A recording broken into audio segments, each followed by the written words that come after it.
Hey there friends, Dave Paulides, CanAm Missing Project, a copyrighted edition for a video channel. And by demand, you are watching Huck TV. Yes, the infamous Huck is on site, commanding a presence here.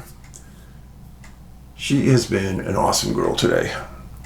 She's going to hang out with us, demand excellence as always.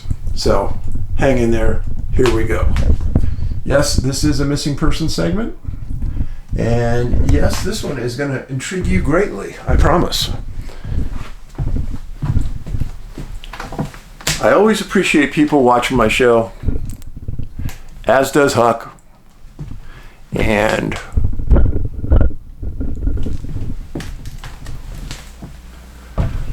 we are going to do some interesting things today that I know you guys like. Follow-up stuff at the end of a case that sometimes I don't do. Well, I covered it thoroughly today. And we're going to be talking about the state of Virginia. I actually know just a little bit about Virginia because I spent a lot of time in Tennessee, northern Tennessee,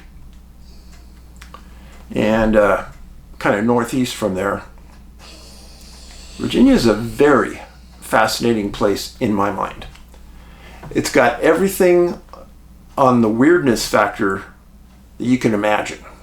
A lot of people don't know that. Just telling you. So we're going to get right into it. We're not going to waste a lot of time. First case I'm going to talk to you about is a man named Earp Smith. Now, both of the cases we're talking to you about today occurred very close to each other. So Earp. This is Earp right here.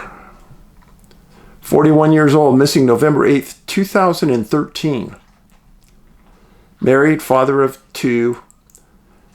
If I was going to tell you that I'm going to put in front of you somebody who was extremely stable, Earp's picture would be in that. Super stable guy. Family man. He was, for his occupation, he was a general mine foreman for Consol Energy. He worked there for decades. And he was known by co-workers to be extremely fair. Everybody liked him, and a safety-conscious twist to him. Mild-mannered, soft-spoken. He and his family owned 40 acres outside of a city called Cedar Bluff, Virginia. This whole area out there is weird, I'm telling you. And Earp loved the property because it was rural, outside the city, had tons of wildlife on it, and good vegetation for the wildlife to feed on. Now, early in the hours of November 8th, Earp told his wife that he was going to go hunting on the backside of the property. Something he did all the time during hunting season. Every spare minute he had, he'd be going back there. Well, late that afternoon, Earp hadn't returned. And his wife went out, walked the property, knew where he normally went, called his name. Nothing. So they were outside of Cedar Bluff, but they knew to call the Cedar Bluff police because they would get the quickest response. And they did come out right away. Now, this was in Tazewell County, and it was primarily their jurisdiction, but they took an assist role. And later, the Virginia State Police got involved. Now, what I liked about this is that Cedar Bluff didn't play any games, and neither did Tazewell County. They were right on this. They went out, start searching, start interviewing people that lived close by, ask them if they heard anything, saw anything. Nothing weird, nothing seen, nothing heard. Now, Earp left the house just as it was getting late, which is the time, if you're a hunter, that's when you want to go out there, obviously. Well,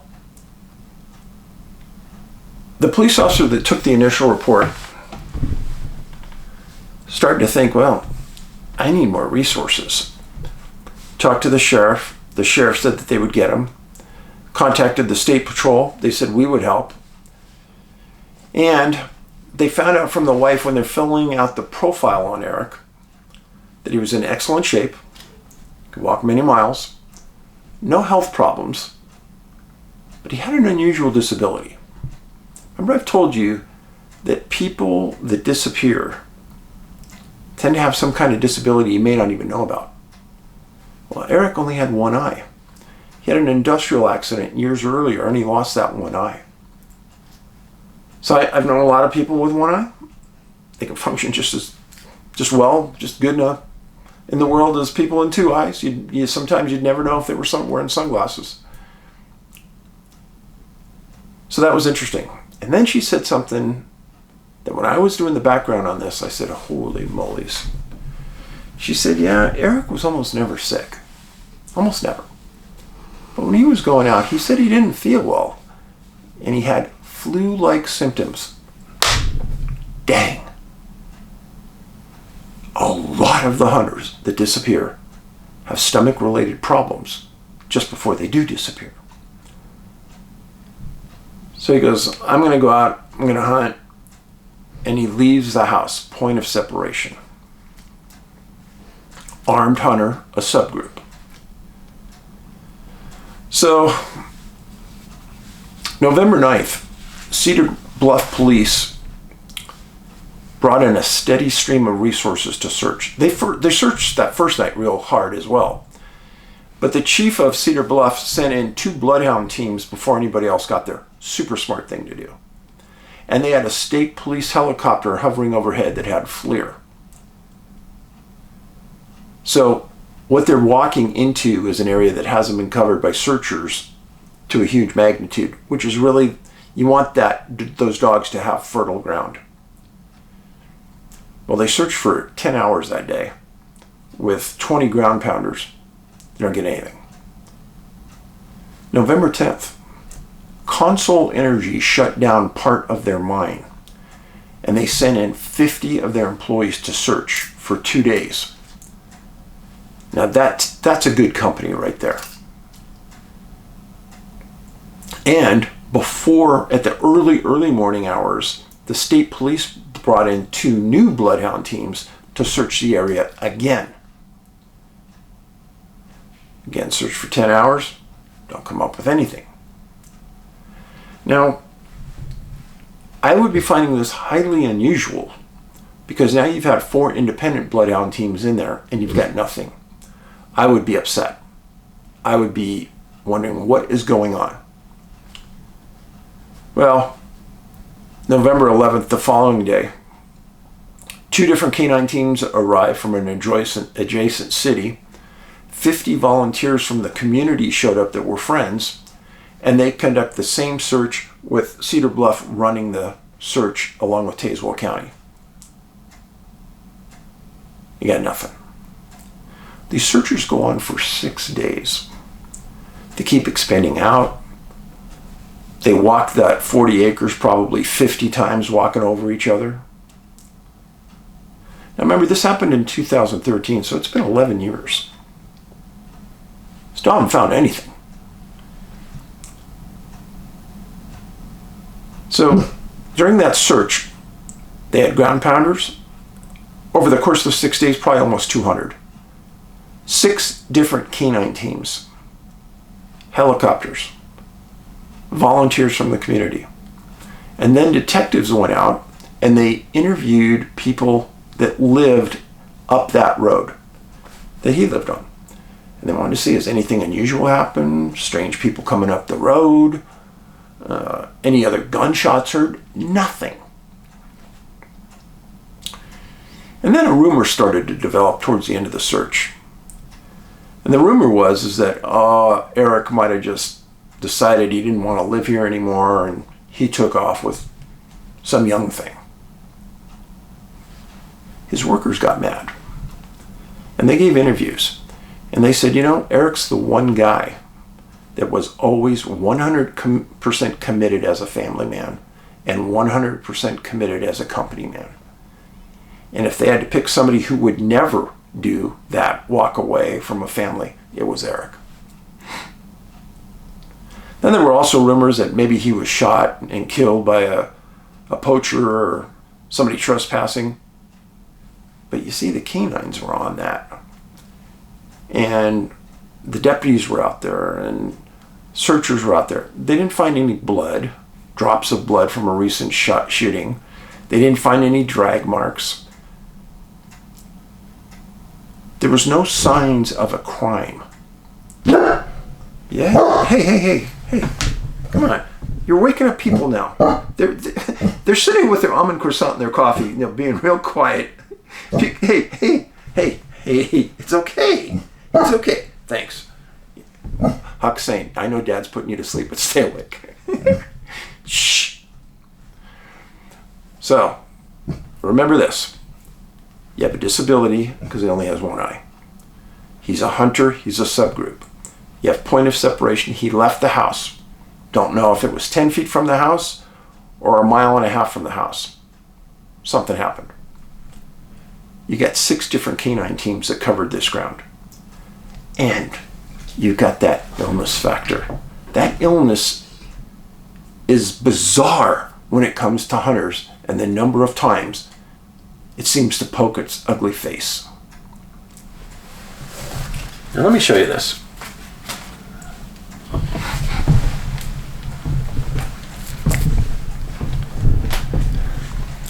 So this is Cedar Bluff right here. Now, this right here is Chilawi, and this is Marion. And the next cases center on these 2 points right here, just over the mountain. Now, the road-wise, it's 45 miles from here to here. Direct path, probably about 28 miles. Very close. Just one little mountain range in between. This, folks, is very thick, very lush. And I'm telling you right now, because I'm going to give you an up-close one in a second, filled with weirdness. Okay, so that was case number 1. Case number 2 is even more recent. 4 years after Eric disappears, a man named Gary Earp disappears 28 miles away from him, under very similar circumstances. Gary was 46 years old.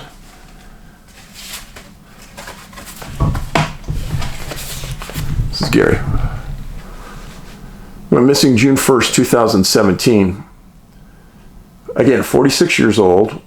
Eric was 41. Gary had been a hunter for 21 years, outdoorsman, extremely comfortable in the outdoors. He was a former construction engineer on disability, and he lived with his dad. Now, in January 2017,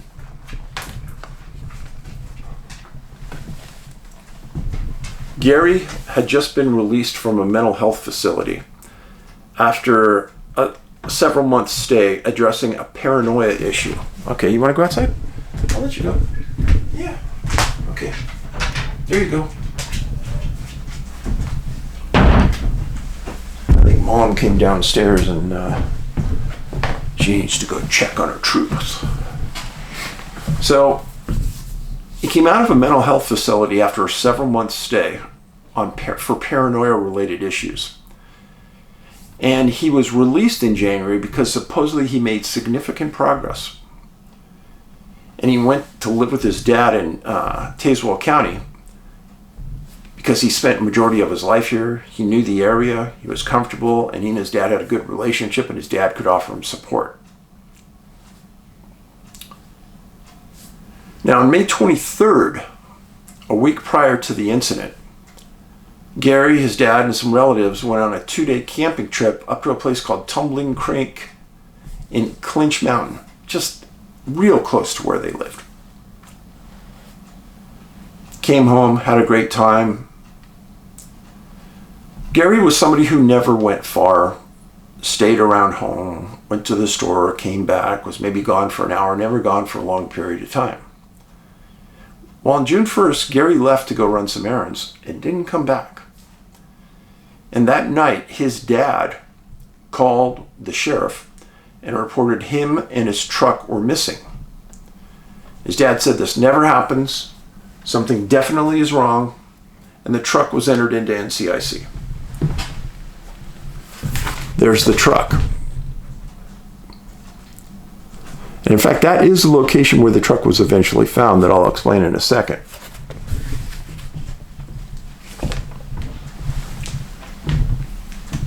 So, the dad reports him missing on June 1st. On June 2nd at 11:30 p.m., a concerned citizen calls the Virginia Department of Natural Resources reporting a suspicious circumstance. They said that they're at the top of Clinch Mountain and they found a truck with the engine running, the driver's side door wide open, with things on the front seat. And it was up from Tumbling Creek. Well, son of a gun. That's the exact area where Gary and his dad and his family were camping a week earlier. And it turns out it was his truck. So 45 minutes later, June 3rd at 12:15 a.m., a natural resources officer arrives on the scene, finds the truck still running, and on the front seat of the truck was a wallet, cash, credit cards, all in the name of Gary. It was a very odd scene. Now, this truck, this is a picture of the truck and where they found it. I don't know if you can see it, but right there is a part of a gate, a Forestry Service gate that closed a road right there. Apparently, Gary pulled up right there, slightly off the road, stopped, got out, had his door slightly open, but he didn't block the entire roadway. He pulled off to the side. I find that interesting. You know,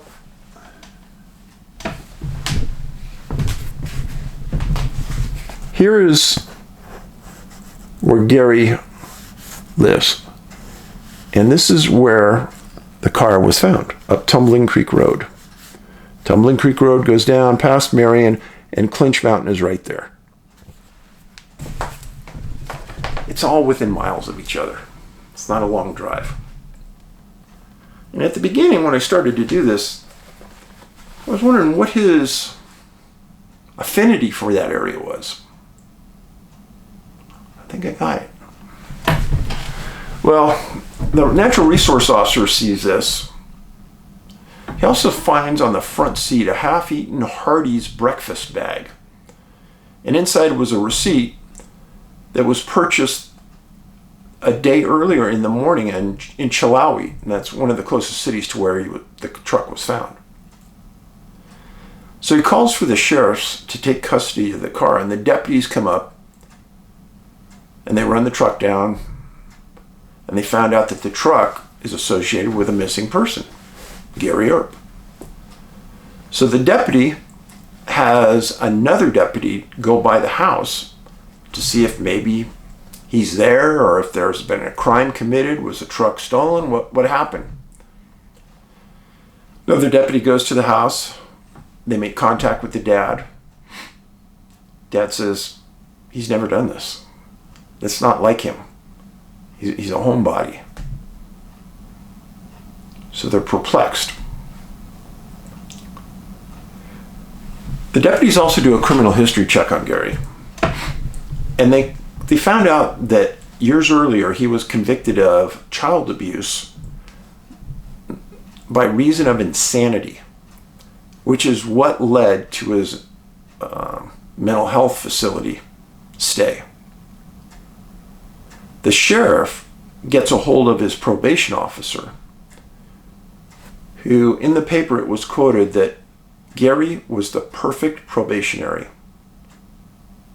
He had nothing bad to say about him. He said he was on his way to good things because he had been doing job interviews and he wanted to get off of disability. And he was having luck in the interviews. He said everything was going right in his life.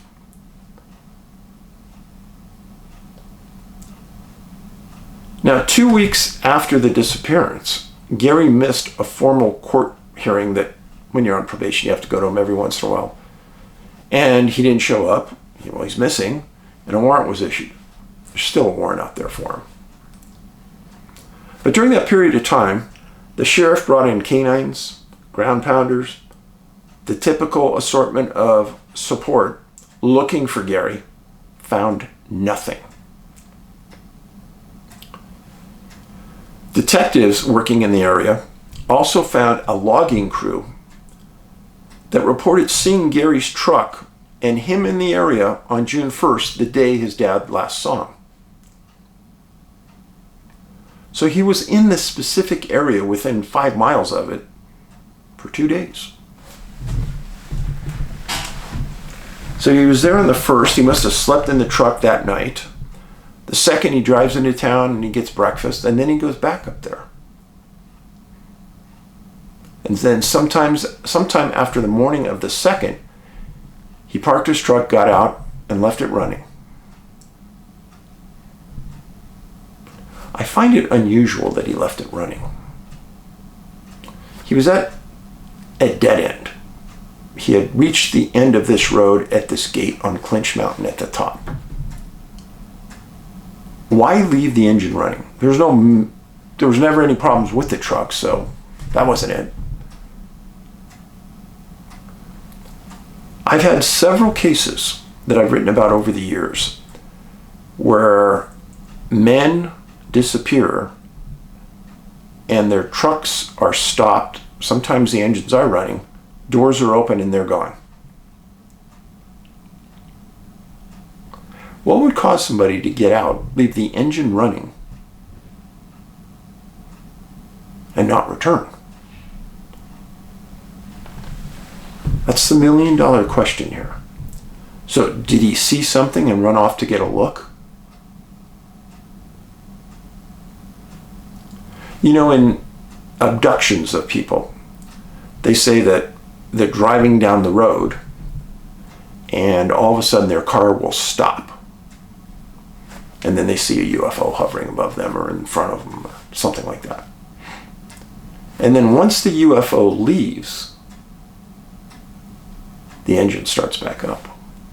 I thought about that a lot. Could that have been it? I don't know. But that did kick off some thoughts in my head about further investigation here. So it wasn't a robbery. It wasn't a crime. Anybody who wanted to do harm to Gary would have taken at least the cash. But all that was there. Cash, wallet, everything. They never said how much gas was in the tank or how long they thought the truck was left there.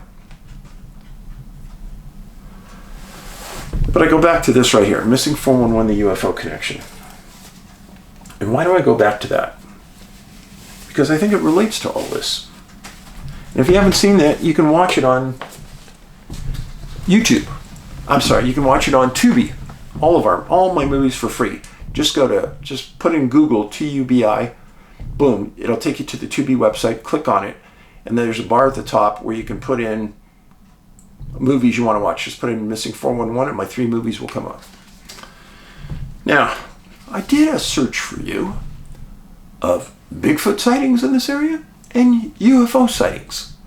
So sit back, put your feet up, and get a load of this. So the first story, this is a Bigfoot story out of 2022 in the fall in Smith County. Yeah, where this was. The incident happened on Glade Mountain on an old forest road, no longer accessible by vehicle, about 25 minutes after the gate.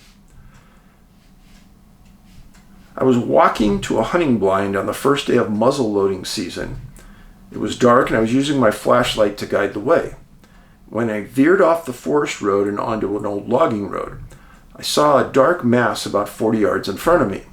At first, I thought it was a bedded bear. I stopped and pointed the flashlight in its direction. The object went from horizontal to vertical, turned away from me, and walked into a laurel thicket, making very little noise. It was solid in color and very tall. 35 years walking to my hunting areas, I have never felt fear or apprehension until this incident. I was alone. It was 20 minutes before sunrise. The investigator says, I spoke with the witness by phone a few days after his encounter. Very credible middle school teacher. He has hunted Glade Mountain. Glade Mountain's about 5 miles from where this happened, for 35 years. On the morning of the encounter, he took his normal route, driving westward along a Jefferson National Forest road, parked his vehicle, and began walking to where an old logging road branches off. He walked about 1.5 miles westward, what he calls an old skidder trail, to his hunting blind. The area was logged 50 years ago. His stand is remote enough off the road that years have passed since he was last seen. This was a perfect morning for black powder deer. About 50 degrees, 3/4 of the moon was dropping to the horizon, and he walked about 4 to 6 miles per hour into a breeze. The moon was bright. Some distance in the moonlight fell like a dark shape crossing the road. Had the moon not been 3/4 full, I wouldn't have seen it, he said. He said this horizontal shape became vertical and very tall. The witness is 6'3" at 230. The shape was taller and much broader than he was, he said. I could make out that it was on 2 legs. A bear cannot stand that tall, but not walk like that on 2 legs for that long. This is what that dark figure did as it turned away from the witness. Until that point, he thought, maybe it's going to charge me. It walked about 20 yards down the path and then turned left out of sight. It moved a long distance very quickly. I would have to jog that distance to make it that fast. I cannot believe something that size could move without noise. And it was almost silent when it left. A bear makes a hell of a lot of noise. The whole episode took about 20 seconds. After considering skipping hunting that day and going home, he walked on towards his site. After passing the place where the creature stood up, he came to the point where it turned left. From a rhododendron thicket off the trail came a sound like someone clearing their throat for 6 or 8 seconds, he said. Heading home later in the day and passing the encounter site, the witness observed the creature had walked up a steep slope that morning, something most fleeing animals avoid, the laurel thicket, to enter at a higher head. There was no sign of the creature except for disturbed leaves on the ground messing up every 4 or 5 feet. It's something I can't explain, he said. Never much interested in Bigfoot, he used to poke fun at his wife for watching television shows about the bipeds. It has made this skeptic rethink what is possible. 2 weeks ago I would have laughed. I'm not saying I'm a believer, I just can't explain it. The witness saw little detail. I couldn't tell the length of the arms or how hairy, etc. Okay, friends, that was very close to where this incident happened. Very close. And that happened in 2022, just 2 years ago. Another incident. Again, same county. And they said the nearest town, Chilawi. Well, son of a gun. My husband and I were sitting on the front, this is in the fall of 2011. So this was 2 years before Eric Smith disappeared. My husband and I were sitting on the front porch one evening when what I thought was a bear caught my attention on the edge of the tree line. I told my husband to look at the bear, and he stated it's not a bear because it was too large. We continued watching for approximately 2 minutes when a deer darted out from behind the tree line. The dark mass that I thought was a bear then stood up and chased the deer into the woods. My husband and I looked at each other in disbelief of what we just saw. It was too far away to get great detail of the animal, but close enough to tell that it was very large, dark brown or black in color. After seeing it chase the deer on 2 legs back into the forest, I knew instantly that no bear could have run so fast and so graceful on 2 legs. The next evening, my husband went to the same spot in the tree line while I stayed on the porch so he could compare sizes between the animal and him. My husband is 5'10", and whatever we saw was at least 1 foot to 2 feet taller than he was.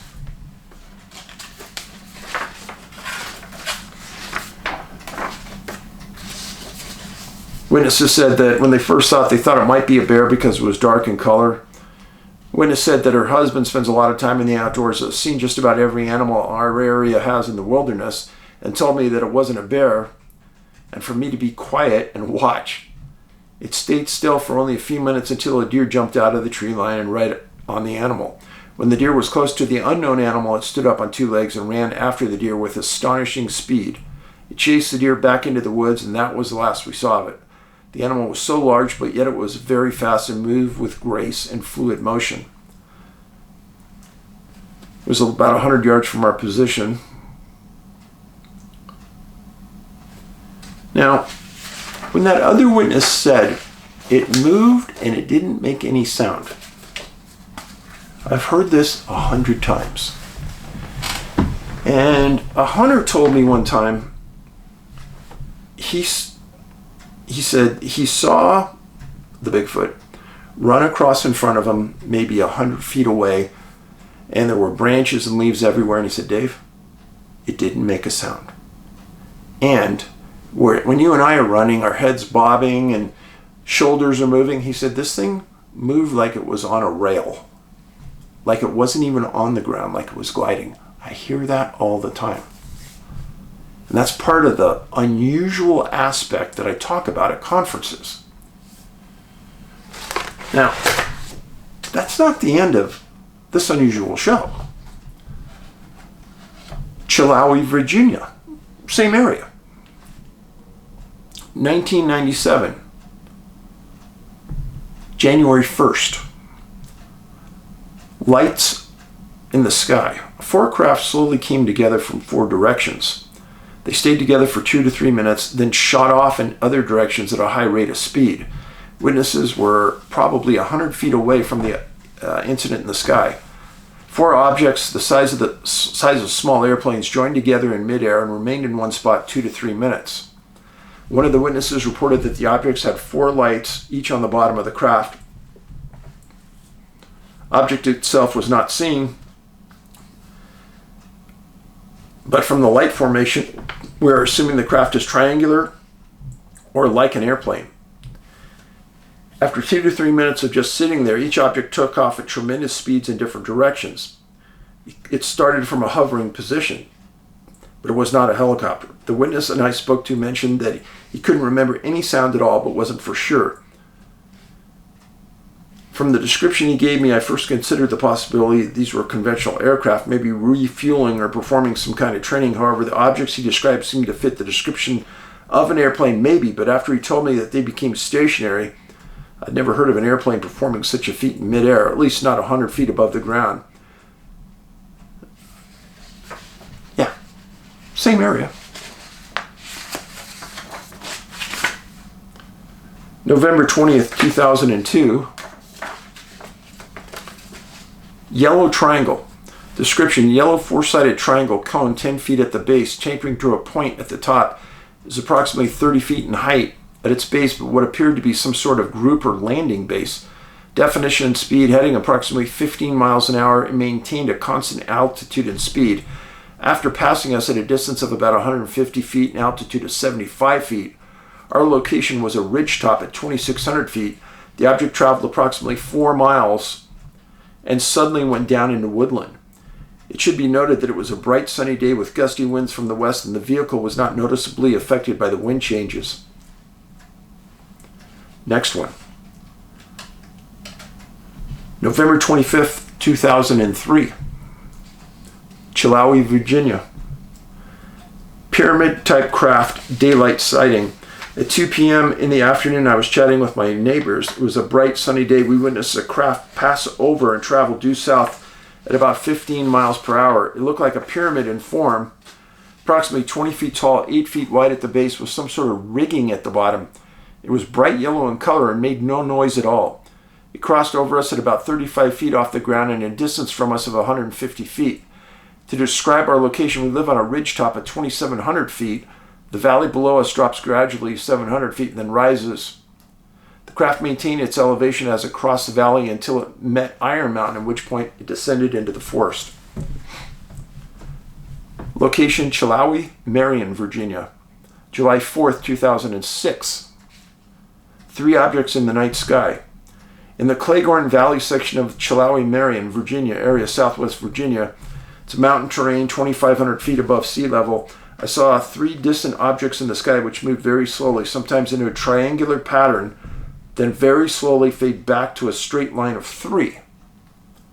I showed my wife's father, and finally he concluded that it was airplanes. However, there was no noise at all from any of the 3.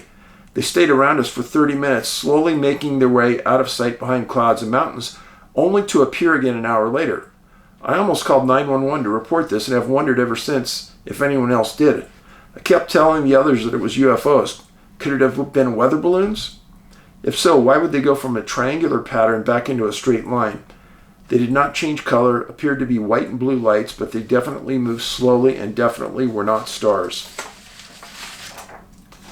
Marion, Virginia. August 8th, 1993. Hard metal octagon-shaped object floating away above treetops in Marion. The craft was almost as big as a small house. It looked like it was made of hard metal. It was not completely round, but not square either. It was more like an octagon shape. It had colorful lights on its belly. There was 4 of us girls standing around smoking cigarettes, and my sister just happened to look up and see it. It was going really slow and made no sound. Just like when these witnesses saw this triangle come over the top, no sound. We watched it until it went out of sight and kept up with it as far as we could go. I yelled to some other girls to see it, and one girl came up and got a glimpse of it before it went into the horizon. It stayed just above the trees, and just before it appeared, all the lights in the town went out. Gee, what was Dave just saying about UFOs and lights and cars and electricity? All of us girls were raised pretty much normal. We were all a little mischievous.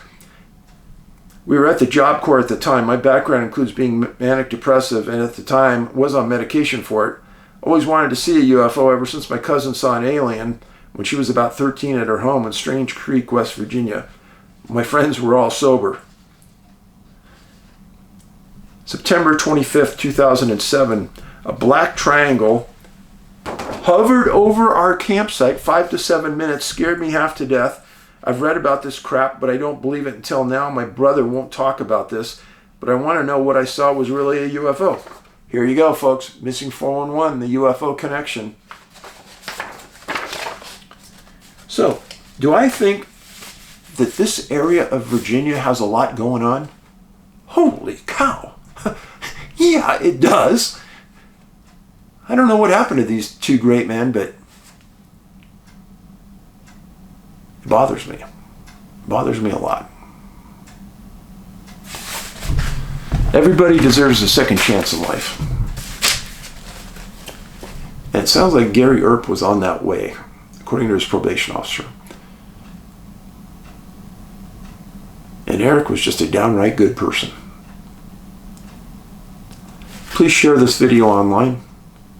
Please be kind. This is the kindness revolution.